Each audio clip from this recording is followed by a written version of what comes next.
Hi there, it's Rebecca Weckerly here.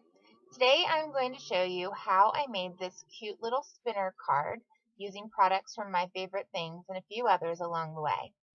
As you can see, this is a little bear that's suspended in this window, and as you twist up the string that he's on, which is actually fishing line, and close the card, he stays put, but when you open it up, he spins around. And I love it. I think it's just so cute, especially with this image, because if you really wind him up and then let him go, he spins and it looks like he actually is waving. And I just think it's adorable. So for this card, you're going to need a mirror image. So what I did was I attached the mirror image stamp, which is just a solid acrylic stamp, onto the lid of my Misty. And onto the bottom part of my Misty, the actual bottom, I've removed the foam and the paper. I've placed my polar bear image.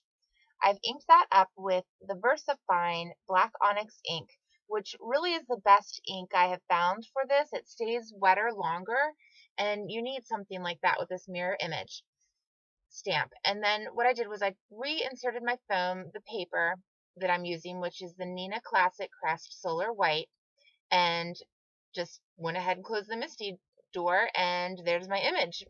And it turned out great. I was really impressed with how dark the lines actually were with this mirror image. Now here is the moment where it's going to be a do as I say, not as I have done moment, because what I should have done was heat set the VersaFine ink. Because it does stay wetter longer, you do need to heat set it or the Copics will smudge it. Now, I didn't notice it so much with these darker markers, and that's why I continued going without noticing it. But with a lighter image, you'll see a little bit down the road, you definitely do see it. So go ahead and heat set that VersaFine before you start any of your coloring. Once it's heat set, you shouldn't have any problems. Now, I'm using the E series, E40 series. So I started with E47, E44, E43, and E41 are the markers I started with for this polar bear. And I took that E47 and traced around wherever there would be any shadows underneath his neck and his arm there. And I wanted to make his belly appear very big. So that line that's drawn at the bottom of his belly, I did extend just a little bit with that E47 marker. And I went ahead and blended that out with the E44 and colored his legs and his arms. I did want him to appear very round. So around all of the edges, around all of the black lines, I did take that E47 marker. That way he'd have a nice full chunky little appearance there. And then blended it out with my E44, my E43, and then kept his belly very round and just light so it would stand out a little bit more with my E41 marker. And I just continued to blend until I had a nice smooth blend. Now with his head, I did the same thing, just underneath his ears and around by the scarf, I filled in with the E47, blended that out with the E44, and kept the E43 and the E41 closest to where his eyes and his nose are. I like my critters' faces to be very light, so I kept it as light as I possibly could, but still wanted to get a very good blend. And it worked pretty well. I was pretty happy with it. So again, just keeping his face nice and light, I just kind of tapped my marker a little bit to get that blend.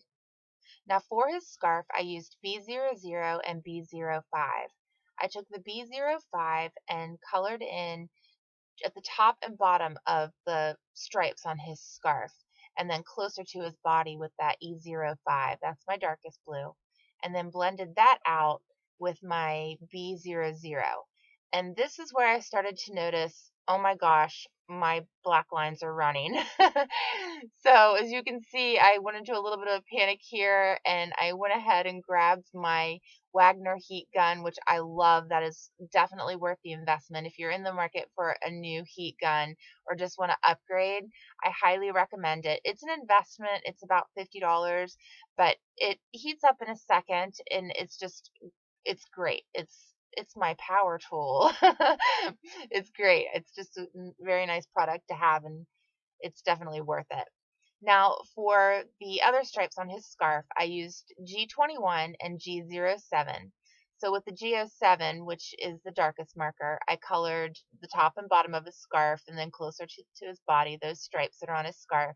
And then I blended it in with my G21. I wanted to make this card for my little nephew, so I wanted it to be pretty boyish. Now, typically these are colored as polar bears, and they're actually titled Polar Bear, I think Polar Bear Friends, Polar Bear Pals. But I wanted him to be just a brown bear. So now this is where I go back to my favorite coloring tip, which is to not be afraid of a dark colored marker in your shadows. As you can see, I went back and I did apply my E49, which is a very dark marker, under his arm and where the shadows are, especially under his belly and around his that bottom part where the line is actually drawn for you in the stamped image. Around that line, I added the E49, and it just really, you can see this little guy almost get lifted off the page. I think it adds so much dimension, really just defines the image. I really have enjoyed using these darker markers like this. And once I applied the E49, I blended it back out the same way I did before with the E47, E44, E43. And when I went to use my E41, I just blended over the line of that E43 and kept the rest of his belly. I didn't shade him the second time around. I just let it go because I wanted his belly to be light. Anything that you have colored light is going to stand out more. And like I said, I wanted his belly to be nice and round, and so he's a little chunky bear. So I wanted to keep that pretty light. So I was pretty happy with that. Now here I'm going to be doing my die cutting. For this mirror image stamp, what I did was I took my paper, I held it up to a bright light, and attached the die to the back of the paper using washi tape. And that has been a pretty good method for me. It takes a little bit of fiddling, but it does work. And for my card panel, I originally wanted to do this in white, so I am going to be redoing this in blue. You'll see here in a minute. But I kept my dies together. I taped my dies together. That way I could make sure I had the positioning correct when I lay the dies down on my card panel, because you need a window actually cut in the card panel, and I wanted to make sure I got that positioning right. So I kept the dies taped together. So that gave me the panel that I needed with the window cut in it, and it will also help me align my die on my card base. And as you can see, the bears matched up pretty well, so that was a pretty good thing. Now here I start with my card base, and I went ahead and laid my dies down, and I positioned where I wanted my card panel. I'm going to be using this blue paper from My Favorite Things. I went ahead and laid that all down together to help me get the positioning. And then I left that rounded rectangle frames taped to the inside where I needed it positioned on my card base, and just ran that through my die cutter. Because my idea is to place my sentiment at the bottom of the blue panel that I will be die cutting, and I knew it wasn't going to be perfectly centered. I wanted to make sure I had everything positioned correctly. And I was pretty happy with that, except for the white. I decided to go blue. So I just had my dies taped back together. I used the cuts that I had already made as a template to lay down my dies and tape them together, put them on top of the blue paper, and ran them through my die cutter again. And I was pretty happy with that. It looked pretty cute. Now do save for this card the inside of the white stitched rounded rectangle. We're going to be needing that. So for some reason here, I ended up doing it again. I think I was a little nervous with making sure my positioning was correct, so I went ahead and laid it back out. And as you can see, I had it the dies taped together, and then just had them positioned where I wanted. I removed the larger rectangle die and left the stitched rounded rectangle die in the center, and ran it through my die cut machine. And that's just a good way to get perfect alignment with making these window cards. Yep, see, I was pretty happy with that.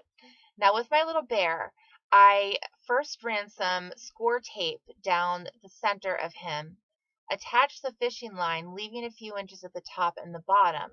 Then I used a little bit of the Ranger Multi-Matte Medium on the other bear, stuck them together with that fishing line running through the center.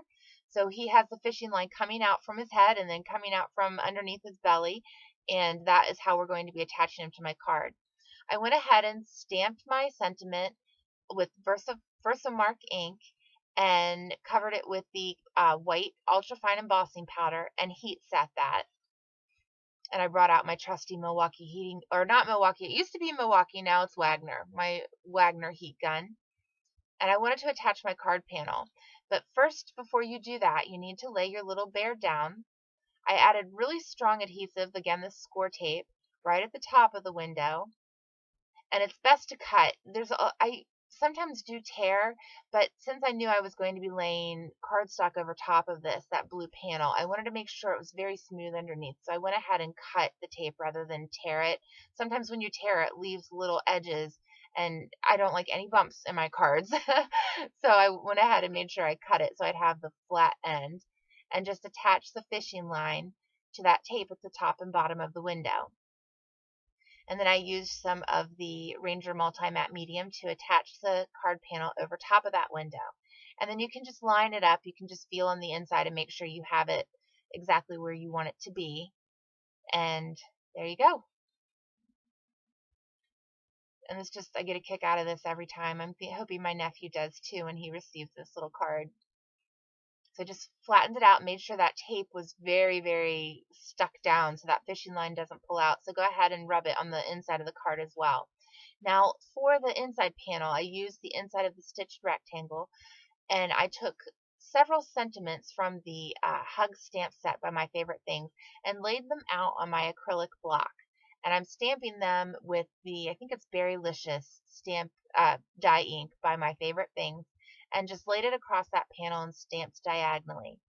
Now there are a couple places where the words didn't go quite all the way to the end, so I just had another sentiment, Hugs and Kisses, on another stamp block, and I just filled in where I needed to make that a continuous sentiment across that card panel.